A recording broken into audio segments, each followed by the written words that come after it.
Assalomu alaykum. Hurmatli deputatlar va sessiya ishtirokchilari. Xalq deputatlari shahar kengashining navbatdagi 26 sessiyasi 20 nafar deputatdan 15 nafari qatnashmoqda. 5 nafar deputat turli sabablarga ko'ra ishtirok etmayapti. Sessiyada shahar kengashi deputatlari, tegishli tashkilot, korxona va muassasalar rahbarlari, notijorat tashkilotlar, siyosiy partiyalar hamda ommaviy axborot vositalari vakillari qatnashmoqda. Sessiyani ochish to'g'risida kimda qanday taklif bor? Ish ochilsin degan taklif tushmoqda. Shu taklifga qo'shilgan deputatlar qo'l ko'tarib tasdiq berishlarini so'rayman. Qarshilar, betaraflar qabul qilindi. Rahmat. Xalq deputatlari shahar kengashining navbatdagi 26-sessiyasini ochildi deb e'lon qilaman. Hurmatli deputatlar, mahalliy davlat hokimiyati to'g'risidagi O'zbekiston Respublikasi qonunining 12-moddasiga binoan sessiya kotibini saylashimiz kerak. Sessiya kotibligiga 12-jasorat saylov okrugidan shahar kengashi deputati Bahronova Murodovani saylash to'g'risida taklif bor. Boshqa takliflar bormi? Bo'lmasa sessiya kotibi etib deputat Bahronova Murodovani saylansin degan deputatlar qo'l ko'tarib tasdiq berishlarini so'rayman. Qarshilar, betaraflar qabul qilindi. Rahmat. Hurmatli deputatlar, endi sessiya kun tartibi va reglament sessiya kun tartibi va reglament loyihasi Telegram kanali orqali elektron tartibda taqdim etilgan. Kun tartibiga qo'shimchalar bormi? Bo'lmasa ovozga qo'yaman.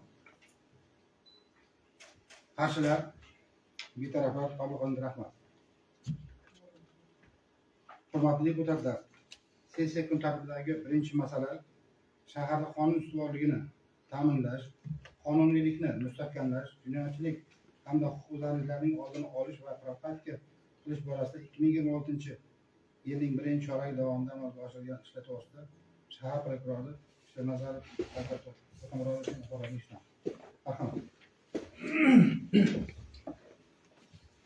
Assalomu alaykum hurmatli deputatlar, siz ishtirokchilari.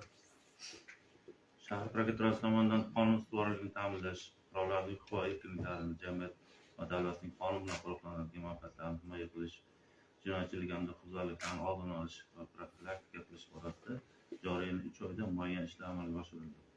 Xususan, prokuror nazoratining barcha yo'nalishlari bo'yicha jami 46 ta tekshirishlar o'tkazildi hamda 243 ta qonun buzilish holatlari aniqlanib, natijasiga ko'ra 100 ta prokuror ta'sir choralari qo'llanildi. 376 nafar jismoniy va yuridik shaxslarning buzilgan huquqlari tiklandi. Shundan qonunga zid bo'lgan 30 ta huquqiy hujjatlarini bekor qilish va qonunga muvofiqlashtirish bo'yicha protestlar keltirildi. Qonun buzilishi, uning kelib chiqish sabablari va buning imkoniyat berayotgan shart-sharoitlarni bartaraf etish to'g'risida 41 ta taqdimnomalar hamda sudlarga 4 ta arizalar kiritildi. 70 nafar shaxslarning intizomiy va ma'muriy javobgarlik masalasi hal qilindi. Qo'pol qonun buzilish holatlari bo'yicha 5 ta jinoyat ishlari qo'zg'atildi. Joriy yilning 3 oyida shahar prokuraturasiga jismoniy va yuridik shaxslardan jami 140 ariza, shikoyat va murojaatlar kelib tushgan bo'lib, bundan 126 tasi bevosita shahar prokuraturasining o'zida hal qilindi. 39 tasi qanoatlantirildi, 82 tasiga huquqiy tushuntirishlar berildi. Jamiyatda huquqiy madaniyatni yuksaltirish, fuqarolarga qonunlarga itoatkorlik ruhini singdirish maqsadida shahar prokuraturasi tomonidan aholining huquqiy savodxonligini oshirish, yangi qabul qilingan qonunlar va normativ huquqiy hujjatlarning mohiyatiga yetkazish maqsadida 163 ta tadbirlar tashkil etildi. Shundan 25 tasi bevosita ommaviy axborot vositalari orqali amalga oshirildi. Shahar prokuraturasi tomonidan jinoyatchilik hamda huquqbuzarliklarni oldini olish va profilaktika qilish borasida huquqni qilish va mutasaddi tashkilotlar bilan olib borilgan chora-tadbirlar va targ'ibot tashkilot ishlari natijasida 3 oylik ko'rsatkichlarga ko'ra shahar hududida 8 ta mahallamiz yashil, 7 ta mahalla sariq toifaga tushishiga erishildi bugungi kunda.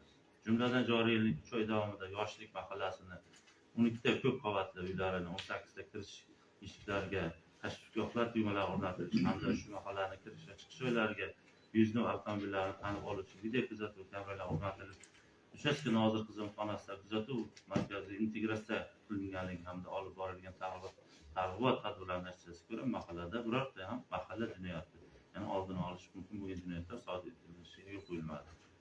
2025-yilning mos davrida, ya'ni o'sha o'tgan yil 3 oyda bizda shahrimizda 5 ta mahalla sariq, 10 ta mahalla yashil toifaga kirgan. Muhtaram Prezidentimizning huquqbuzarliklar va jinoyatlarni barvaqt oldini olish va bu borada mutasaddi davlat masalasi hal qilindi. Umuman olganda qonunlarning aniq va bir xil ijro etilishi nazorat prokuratura organlari zimmasiga yuklatilgan ekan, ishonib turib aytamanki, belgilangan barcha vazifalarni so'zsiz ijro etish choralari ko'riladi. Barchamiz oldimizga qo'yilgan har bir vazifa topshiriqni sadoqat, fidoyilik hamda yuqori mas'uliyat bilan bajarsak, albatta qonuniylikni mustahkamlash, jinoyatchilik va huquqbuzarlikdan oldini olishga samarali yutuqlarga erishamiz. Ma'lum axborotim tugadi. Savollar bo'lsa bemalol. Marhamat. Ma'ruza yuzasidan savollar bormi? Qo'shimcha taklif bersangiz, Marhamat. To'xtamurod rahmat. Sizni hozir mana axborotingiz keyingi Sardor Shavkatov bilan uyg'un bo'lganligi uchun u kishining birinchi chorak buzarlik bo'yicha hisobotlari bor. Keyin u kishining hisobotini eshitgandan keyin taklif mulohazalarimizni ikkalamizning birga o'qiymiz.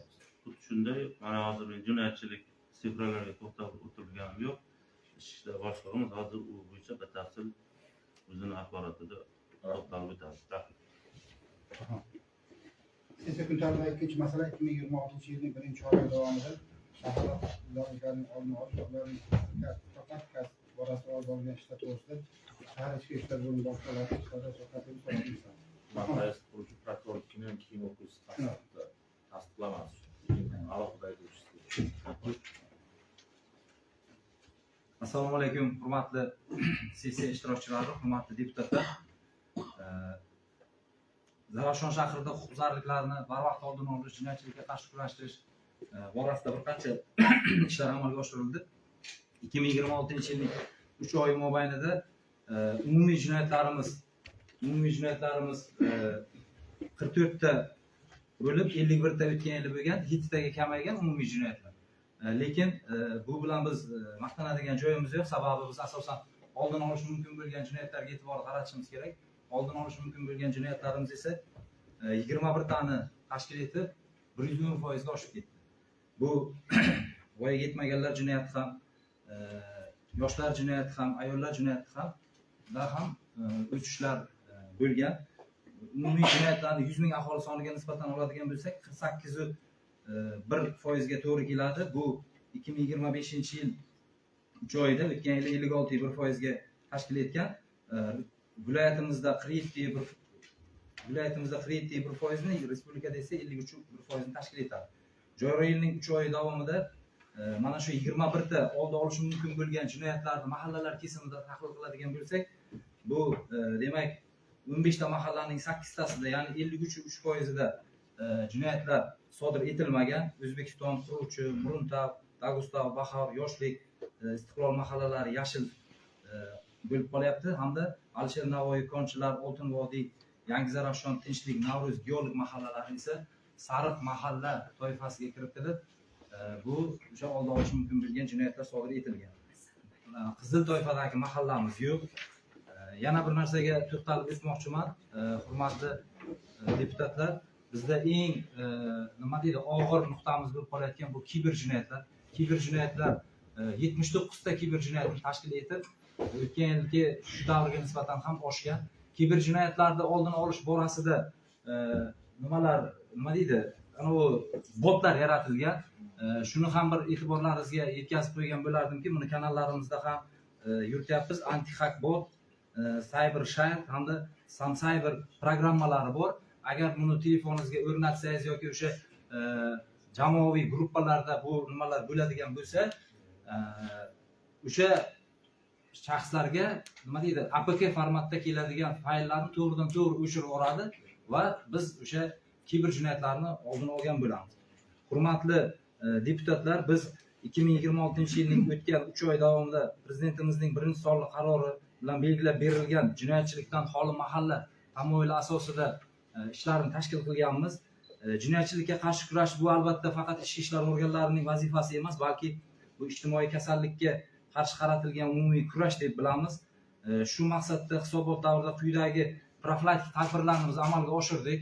Jinoyatchilikni oldini olish borasida 3 oy davomida xavfsiz sog'lom yurt tadbiri davomida mana bir qancha giyohvandlik vositalarini aniqlash holatlari, turmush, oriyat, yoshlar o'rtasida giyohvandlikka qarshi kurashish tadbirlarini amalga oshirdik. Shuningdek, sog'lom hayot targ'ibotini amalga oshirdik. hamda rahbariyatimiz mana shu hokimimiz tashabbusi bilan signal reyestri joriy qilindi. Bu signal reyestriga ya'ni birinchi marotaba murojaat tushdi 102 tizimiga yoki ijtimoiy tarmoqqa chiqdi yoki qandaydir bir huquqbuzarlik sodir etgan shaxslarni biz zo'ravonlikka uchrab qolayotgan shaxslarni biz signal reyestriga kiritib, mana shu signal reyestri orqali mahalla yetiligi bilan uni o'sha muammosini, masalasini hal qilish chora-tadbirlarini belgilab olganmiz. Men yuqoridagi tahlillardan kelib chiqib, quyidagi takliflarim ham bor edi. Ruxsatlaringiz bilan, demak, bizda o'sha jinoyatlarimizni tahlil qilganimizda firibgarlik jinoyatlari asosan qurilish yo'nalishi bo'yicha bo'lgan. Mana shu quruvchilarimizni yetarli darajada targ'ibotini amalga oshirmaganligi yoki boshqa bir masalalar bo'lganligi sababli shuni qurilish sohasida nazorat inspeksiyasi ro'yxatdan o'tmagan, qurilishga ruxsat bo'lmagan obyektlar uchun oldi sotish shartnomalarini tuzishda o'sha shartnomaga QR kod belgilab berish taklifini berardim. Ya'ni o'sha QR kodi bo'lsa, u qaysi bosqichga kelib qolganligini fuqarolarimiz ham o'sha mijozlarimiz ham bilib turadi. Bundan tashqari signal reyestri joriy qilganmiz, Zarafshon tajribasini. Mana shu signal reyestriga kiritilgan har bir shaxsga bizada imkoniyatlarimiz mavjud. Qo'riqlash xizmati bor. Qo'riqlash xizmatini tashvish tugmasini uni telefon qurilmasiga o'rnatsak ham bo'ladi, uyiga o'rnatsak ham bo'ladi. Shuni bir doimiy ravishda joriy qilish taklifini bergan bo'lardim. Shuningdek, firibgarlik, ya'ni kiber jinoyatlarni oldini olish borasida mahalla yettiligi, qolaversa mana shu saylovchilarimiz oldida deputatlarimizdan ham so'rab qolgan bo'lardim. Mana shu 2-3ta botni bir to'g'ri tushunib olib, biz albatta buni tushuntirib beramiz. Tushunib olib, shuni barcha o'zimizni saylovchilarimizga, qolaversa jamoamizga shuni targ'ibotini amalga oshirsak, bu ham albatta maqsadga muvofiq bo'lardi. Ma'ruzam shulardan iborat. Axborotim tugadi. Ma'ruza bergan savollar bormi? O'tiring, bor. Demak, hurmatli ruxsat etasiz, hurmatli rais, assalomu alaykum. Hozir mana ikkita mavzudan bir va ikkinchi sonli qarorlar muhokama qilyapmiz. Men nuqtai nazarimdan hurmatli prezidentimiz 2 yildan beri birinchi imzolaydigan qarorlari yil boshida o'tgan yil 5-yanvarda, shu yil 3-yanvarda imzoladilar, ya'ni birinchi ish kunida va ikkinchi PXBda ham imzolab berdi. Demak, bu borada Zarafshonda nima qildik degan vijdoniy savolni o'rtaga qo'yishimiz kerak. Bu bir. Oldindan mana deputatlarimizning birgalikda biz ichki ishlarda innovatsion anaqa sentr tashkil qildik. Integratsiya qilinib, o'sha yerda viloyat boshqa tuman shaharlarida yo'q bo'lgan, analog yo'q bo'lgan viloyat ichki ishlarda bo'ladigan tarzda situatsion sentr tashkil qildik. Bu bir va ancha bizni jinoyatni jilovlashga, profilaktik qilishga turtki berish kerak edi. Ikkinchidan, o'tgan yilgi PXB bilan tumanlar ichida birinchilardan bo'lib shulashatdik. Bu bir.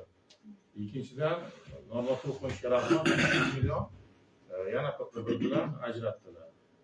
Undan tashqari mana shu yilgi siz hisobotida inobatga olganda deputatlardan bir erkin qoldirdan, ya'ni o'tgan yilgi ortiq bajarilgan summadan bizni kengashimizda tasdiqlab berdik, 100 million pul ajratdik. O'shanda endi tabiiy savol tug'iladi. Birinchidan, ana shu o'rnatilgan barcha kameralar ishlayaptimi yo'qmi degan savolni berdik. Siz reviziya qilaman dedingiz, keyin qo'shimcha mablag' yana so'radingiz. O'shalarni ishlatish uchun qo'shimcha mablag' talab etiladi dedingiz. Va shahar hokimligi tomonidan qo'shimcha mablag' ham ajratildi. Uni nima bo'ldi? Birinchi savol shu. Rahmat savolingiz uchun.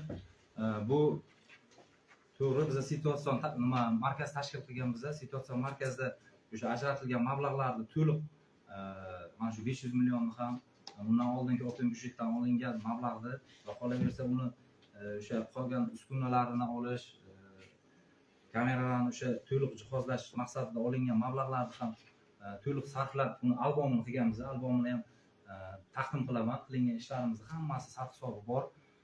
Hozirgi kunda biza Qalqon platformasi bor. Bu viloyat markazida Qalqon platformasi barcha viloyatimiz uchun berilgan. Mana shu Qalqon platformasiga ulayapmiz. Bunda shaxsni yuzdan tanib oluvchi kameralar bor. Shaxsni yuzdan tanib oluvchi kamera bu sun'iy intellekt nimasida ishlaydi. Biz bir qancha qidiruvdagi shaxslarni, probatsiyada yurgan shaxslarni, boshqa shahar tomonidan kelganlarni, hattoki mana kuni kecha ham Toshkent shahridan bitta qidiruv kelgan, ushladik. Shu Qalqon platformasi mana shu kameralarimiz yordam berdi.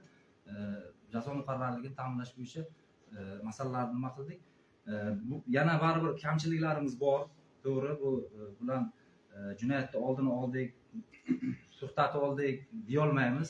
O'zimizni ustimizda ishlashimiz kerak bo'ladi. Mana shu Qalqon platformasini o'zimizga hozir Zarafshon shahriga mintaqaviy qilib olish bo'yicha taklifini berganmiz, ya'ni Uchquduq, Zarafshon, Tomdi uchun xizmat qiladi deb. Bu borada yana ishlarimizni kuchaytiramiz. Rahmat. Javobga men aytmoqchi bo'lganim, mana hozir tuzatyapmiz-da, budjet tuzatyapti. Kamerani trotuarlarda ko'ryapsizlar, hukumat deputatlar. Tuntu kabeli urab qo'yilganda, bu Qalqon bu respublika tizimi, shuni oson o'ylamaysiz.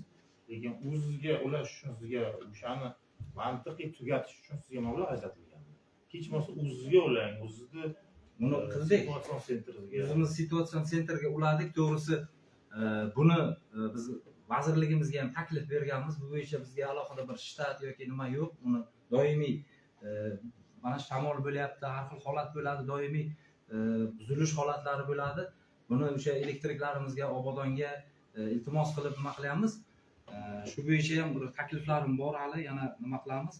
Lekin hammasini biz ulab o'zimizga ham nima qilyapmiz. Boshqa bitta o'zimizning ichki imkoniyatimizdan kelib xodim ajratganmiz va kunlik shuni nazoratini qilib turibmiz. Men misol uchun o'sha qo'yilgan mana qolgan oltita qo'yilgan kamera yoki boshqa umuman shaharda trotuarlarda qo'yila boshladi. Shu ishlayaptimi yo'qmi degan masala. Ishlayapti. Undan keyin mana birinchi, ikkinchi mikrorayonda oldin qo'yilgan kameralar, anaqadan oldin.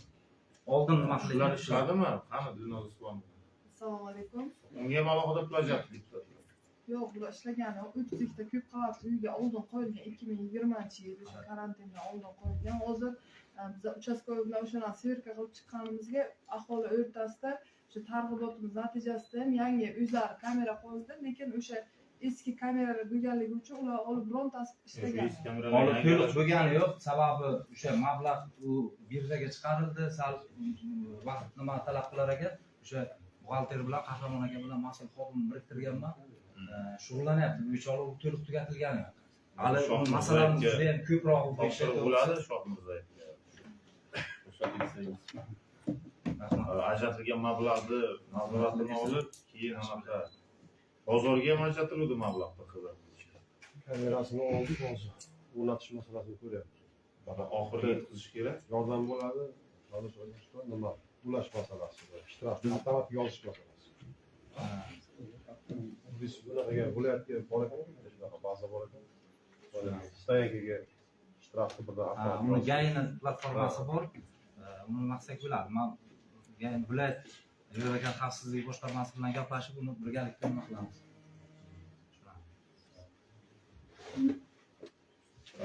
Bundan tashqari yana mana bir iltimosim bo'lardiki, mana shahardagi svetoforlar bizda ob-havo inoat deymiz-ku, yomg'ir yog'sa, sal yog'sa svetoforlar ishlamaydi. Shuning uchun hurmatli deputatlarimiz ham faolligini oshirib, 6-mikron deputatimiz kim 5 kun svetoforda oldida peshxod svetofor ishlamadi, siz dod solmadingiz. Har kun dod soldim men. Bolani uradi hozir. Kecha Girpich chorrahasining deputati kim? 4-chi. Ishlamadi. Misol uchun siz ham ko'chada yurasiz, men ham ko'chada yuraman. Ertalab kelaman, obedda o'taman, kechqurun o'taman. Biz sergak bo'lishimiz kerak. Bitta hokimga yoki men ham sizlar qator deputatman, bitta menga kerak emas. Shu svetofor ishlamay turganligi ertaga qanaqadir nojo'ya holat bo'lishi mumkin. Hatto o'zim shopirim ham hayajonlanib qoldi, chunki yonimizdan ham kirib kelyapti, bizlar ham kirib boryapmiz. Keyin to'xtab o'tkazib olib, sekin yurdik. Bo'lmasa shu yerda voditilda ham bir anaqasi oshmasa, shu yerda bir yo'l harakat anaqasi sodir bo'lishi mumkin. Shuning uchun ham viloyatga Sardosh akash iltimos qilamiz, yo elektrik ajratish kerak, muntazam ravishda barhod yashash, muntazam ravishda. Bu svetofor buziladi, bu kishi zaявка beradi, yerda 4-5 kunda keladi. 4-5 kunda nima holatlar bo'lib ketishi mumkin, inson hayoti bilan bog'liq holatlar. Agarda o'sha bu svetoforlar, o'sha yangi svetoforlardan shunaqa. Nima emish, shu suv kirdimish, suv kirmaydigan izolyatsiya degan narsa bor, uni yaxshi bir qotirish degan narsa bor. Turbani bola ushlashi mumkin, svetoforda turgan payt suyani. Yeydi bularmi? Bo'lmasa o'shani taklifini kirgizib, qaror bilan xat chiqarish kerak. Bizlar nima qildik? Elektrik oldik, keldi elektrik bilan o'zim ham gaplashdim. Kechaki bo'lgan holatda ham o'ziz ham chiqdik. Zudlik bilan keyin boshqa joydan olib ketirib nima qildik? To'g'ri, mana mahsulot yetmay qoladi. Miyasi haqiqatdan ishlamay qolibdi ekan, uni viloyatdan olib, 2 soat, 3 soat Savdo ketirib shavkatchilik mani injenerlar orasida katta bo'lganman-da. Bizda konsignatsionniy zapchasti deydi, rezervniy zapchasti deydi. Mana miyasi svetofor bir xil bo'ladi. Nol rezerv ushlashlik bu insonni hayotiga tahdid degani. Ya'ni siz bir 10-15 ta o'sha miyachasidan olib turish kerak. Bahor sezonida kuyadi u. Ikkinchi jihatdan kuymaydigan qilishimiz kerak. U ham vujud puli. Nima uchun kuyapti? Ya'ni korobga solishimiz kerak, qutiga solishimiz kerak, izolyatsiyon qutiga solish kerak. Kerak bo'lsa uni bir yuqoriroqqa qo'l tegmaydigan, yomg'ir o'tmaydigan qilishimiz kerak. Har safar yomg'ir nima uchun o'tyapti degan savolga javob bera olib, keyin yangisini qo'yish kerak. Yangisini shutirib qo'yib ketish emas, u suv kirmaydigan qilish kerak uni. Shuning uchun savdo shavkat bu albatta jiddiy shug'ullanadigan masala. Shavkat To'xtamovich, sizdan iltimos bo'ladiki, mana hozir yaqinda respublika bo'yicha qahramon qo'l chiqarishni selektor bo'lib o'tdi. U yerda Zarafshon ko'tarildi masalasi. O'sha oldini olish mumkin bo'lgan jinoyatlar Zarafshonda oshib ketdi, tanqid ostiga olindi. Xususan ichiga kirilsa, eng yomon achinarli holat o'zi shu ikki toifani qattiq ushlashimiz ifoda o'xshash. Voyaga yetmaganlar jinoyat oshib ketyapti, ayollar jinoyat oshib ketyapti. Savol tug'iladi, mas'ullar qayerga qarayapti? Hokim qayerga qarayapti degan savol tug'ilyapti. Buncha sharoit, PQ1, PQ2, milliardlab pul, kameralashtirish, hokazo hamma narsada nima deydi? Buni so'rov kelyapti degan nuqtai nazarda Shavkat aka. Shuning uchun qonun ustuvorligi, jazo muqarrarligi ta'minlanishda deputat sifatida sizdan so'rab qo'yaman. Yaxshi. Rahmat.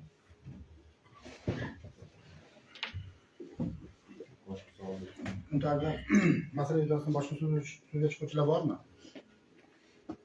Bo'lmasa, kun tartibida birinchi masala shaharda qonun ustuvorligini ta'minlash, qonunchilik mustaqilligini huquqbuzarlikdan oldin olish va qilish borasida kimga birinchi oy davomida boshqa ishlar to'g'risida shahar prokuraturasi nazarati Shavkat To'xtamovich munosabati va shahar ichki ishlar bo'limi boshlig'i Latif savdo shavkat munosabatlarini sizlarga shu masala yuzasidan Telegram kanali orqali elektron tarzda qaror loyihasi taqdim etilgan, qaror loyihasi asos sifatida bildirilgan taklif va mulohaza bilan to'ldirilgan holda qabul qilishni orzu qo'yaman. Qarshilar, betaraflar qabul qilindi. Rahmat. Sizda kun tartibida 3-masala shahar mahalliy byudjet ijrosi. Mahalliy byudjet daromadlarining qo'shimcha manbalarini shakllantirish hamda qo'shimcha manbalardan foydalanish yo'nalishlari, mahalliy byudjet daromadlarini oshirishning aniqlangan rezervlari to'g'risida Xitoydagi moliya bo'limi boshlig'ining birinchi o'rinbosari Suvonov Nuraziz Ishqotovning hisobotini eshitamiz. Marhamat. Assalomu alaykum. Hurmatli deputatlar, majlis qatnashchilari. Zarafshon shahar mahalliy byudjetining 2026 yil birinchi chorak ijrosi to'g'risida gapirib o'tsam, birinchi chorak xarajatlar rejasi 42 milliard 501 million so'm tashkil etib, belgilangan reja 40 milliard 577 million so'mga yoki 95.5% ga bajarishiga erishildi. Ushbu xarajatlarni sohalar kesibida aytib o'tadigan bo'lsam, maktabgacha ta'lim sohasiga 9 milliard 800, xalq ta'limi sohasiga 8 milliard 200, madaniyat sohasiga 566 million, sport sohasiga 3 milliard 189 million, davlat boshqaruv idoralarini saqlash sohasi xarajatlariga 5 milliard 900 million so'm, obodonlashtirish xarajatlariga 9 milliard 808 million so'm va boshqa xarajatlarga 4 milliard 789 million so'm sarflandi. Zarafshon shahar mahalliy byudjet daromadlarining qo'shimcha manbalari hisobidan 2026 yil boshida 1 milliard 211 million so'm erkin xalq mablag'lari aniqlangan bo'lib, ular jamoatchilik fikri asosida fuqarolar tashabbusli jamg'armasiga 30% mablag'ni yo'naltirish hisobiga 365 million so'm, yoshlar daftariga kiritilgan yoshlarni qo'llab-quvvatlash jamg'armasiga xarajatlar ajratish uchun 5 million so'm, ayollar daftariga kiritilgan ayollarni qo'llab-quvvatlash jamg'armasi xarajatlariga 5 million so'm, O'zbekiston kasaba uyushmalari federatsiyasi tizimida bolalarni sog'lomlashtirish va aholi salomatligini tiklashga ko'maklashish jamg'armasi xarajatlariga 5 million so'm, keksalar maslahat guruhlari rahbarlarini rag'batlantirish xarajatlariga 12 million so'm hamda O'zbekiston Respublikasi Prezidentining PP1 va PP2 qarorlari ijrosini ta'minlash maqsadida 83 million so'm, qo'riqlash xizmati xarajatlariga 85 million so'm, yoqilg'i sotib olish xarajatlariga 38 million so'm, Zarafshon shahar hokimligi saytini axborot texnologiyalarini texnik qo'llab-quvvatlash doirasidagi xarajatlar uchun 32 million so'm, bannerlar tayyorlash va boshqa xarajatlar uchun 15 million so'm xarajatlar sarflandi. Shahar mahalliy byudjetining zaxira jamg'armasi hisobidan mablag'lar sarflanishiga to'xtalib o'tsam 346 million so'mni tashkil etdi. Bu boshqaruv sohasiga 148 million so'm, madaniyat va sport sohasiga 108 million so'm, ta'lim sohasiga 40 million so'm, obodonlashtirish sohasiga 50 million so'mni tashkil etdi. Shuningdek, O'zbekiston Respublikasi Prezidentining 2026 yil 5 fevraldagi 49 sonli qaroriga asosan Olmazor tajribasi asosida Zarafshon shahrida byudjetdan tashqari qo'shimcha manbalarni aniqlagan holda hududni rivojlantirishga qaratilgan biznes rejasi tasdiqlangan bo'lib, ushbu biznes rejaga asosan 2026 yil davomida daromadlar rejasini orttirib bajarish qismi hisobidan 16 milliard 400 million so'm, qishloq xo'jaligiga mo'ljallanmagan yerlarni sotishdan tushgan tushumdan 3 milliard 600 million so'm, aholi va tadbirkorlik subyektlarini umrbod egalik qilish, doimiy foydalanish va ijaraga berilgan yer maydonlarini xususiylashtirishdan 927 million so'm, davlat mulkini xususiylashtirishdan 595 million so'm, PP 387 qarorga asosan o'tkazib beriladigan daromadning 50% 3 milliard 650 million so'm, bozorlardan respublika byudjetiga tushgan tushumlarni o'tkazib berish hisobiga 544 million so'm, tegishli hududlarda yer sotishdan jamg'armalarga tushadigan tushum hisobiga 2 milliard 520 million so'm, sanoat zonalarida joylashgan yer maydonlarini sotishdan 1 milliard so'm qo'shimcha mablag'lar tushirilishi rejalashtirilgan. Hisobotim tugadi. Ma'ruza yuzasidan savollar bormi? Rahmat. Kun masala yuzasidan boshqa so'zga chiquvchilar bormi?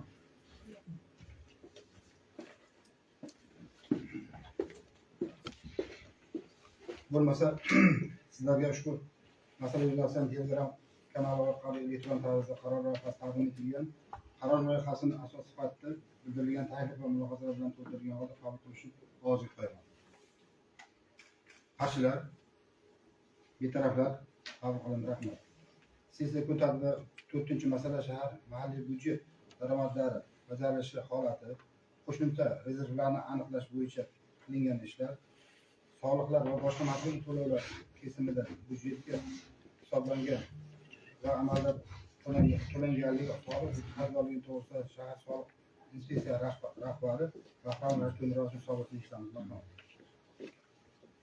Assalomu alaykum, hurmatli deputatlar, yig'ilish ishtirokchilari.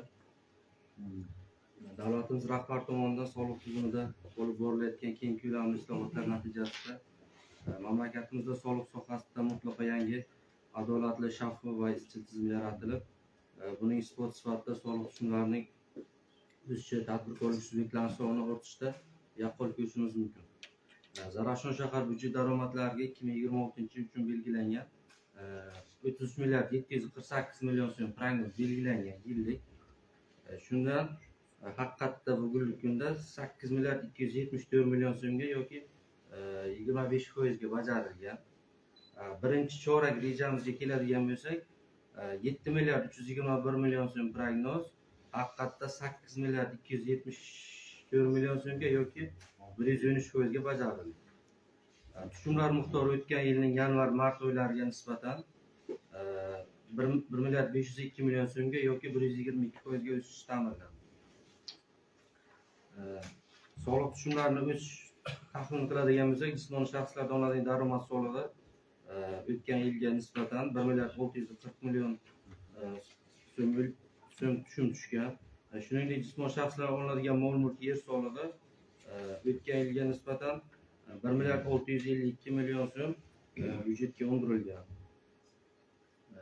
Bugungi kunda soliq organlarida 7 nafar xodim o'sha 15 ta mahallaga biriktirilgan. Hammamizga ma'lum, mana shu jismoniy shaxslar tomonidan to'lanadigan mol mulk yer soliqlari, turar joylardan undirilgan soliqlar 10% bevosita mahalla jamg'armasiga yo'naltiriladi. Mahalla qo'llab-quvvatlash maqsadida yanvar, fevral, mart oylarida 259 million so'm summa, ya'ni o'sha turar joylardan undirilgan soliqlarning 10% mahalla jamg'armasiga o'tkazib berilgan. Mart oyida 138 million so'm bo'lgan mazkur summa. 2026 yil uchun jismoniy shaxslardan undiriladigan mol mulk solig'i 13 milliard 489 million so'm hisoblangan yillik summasi. Shundan biz birinchi chorakda 4 milliard 312 million so'm, ya'ni 30% ni aholidan undirib oldik. Qolgani hozir undirish jarayonida. Shuningdek, byudjetga qo'shimcha hisoblash yuzasidan birinchi chorak davomida qo'shimcha obyektlarni yangi ro'yxatdan o'tkazish, mana bu e'tirof masalasida qo'shimcha soliqlar yangi Zarafshon hamda 19 tuman hududidagi aholiga qo'shimcha soliq hisoblanmoqda, 3 karra soliq. Shuni hisobiga 372 million so'm mol mulk solig'i, 239 million so'm yer solig'i qo'shimcha hisoblandi. Shuningdek, 89 nafar ishchi xodim legallashtirildi, ya'ni mobil soyadan chiqarildi, o'sha norasmiy ishlayotgan xodimlar. Shuningdek, nazorat xarid tartibida birinchi chorak davomida mana shu pullik o'zimiz ham savdo sohasida kirganimizda xarid cheki bermaslik holatlari bor. 79 ta holatda nazorat tartibi o'tkazib, tekshirishlar o'tkazganmiz tadbirkorlik subyektlarida. Ma'ruzam qisqacha Ma'ruza yuzasidan savollar bormi? Rahmat. Kun tartibidan masala yuzasidan boshqa so'zga chiquvchilar bormi? Bo'lmasa sizlarga shu masala yuzasidan Telegram kanali orqali elektron tarzda qaror loyihasi taqdim etilgan. Qaror loyihasi asos sifatida sizlarga taklif va mulohazalar bilan to'ldirilgan holda qabul qilishni orzu qo'yaman. Qarshilar, betaraflar qabul qilindi. Rahmat. Hurmatli sessiya ishtirokchilari, endi sessiya kun tartibiga tasdiqlash uchun kiritilgan masalalarga to'xtalib o'tsam.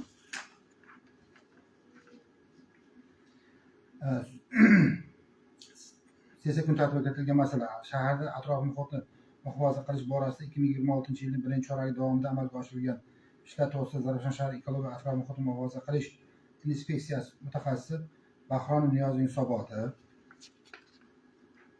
Keyingi masala xalq deputatlari shahar kengashi deputatlarining deputat so'rovlariga o'z vaqtida javob berish holati to'g'risida xalq deputatlari shahar kengashi kotibiyati mudiri Davlatov Erkinjon Xudoynazarovning hisoboti. Keyingi masala 2026 yilning birinchi choragi davomida jismoniy va yuridik shaxslardan kelib tushgan murojaatlarni korxona va tashkilotlar tomonidan ko'rib chiqilishini muhokama qilish to'g'risida O'zbekiston Respublikasi Prezidentining Zarafshon shahridagi xalq qabulxonasi yetakchi mutaxassisi Muqim Uyg'urning axboroti. Keyingi masala Zarafshon shahar prokuraturasining 2026 yil 2-aprildagi davlat deputatining daxlsizlik huquqidan mahrum qilish to'g'risidagi 9/12/26 son taqdimnomasi to'g'risidagi masala yuzasidan shahar prokurori Shernazarov Shavkat To'xtamurodovning axboroti. Keyingi masala shahar adliya bo'limida korrupsiyaning oldini olish va unga qarshi kurash borasida amalga oshirilayotgan ishlarni o'rganish va natijasini qilish to'g'risida masala.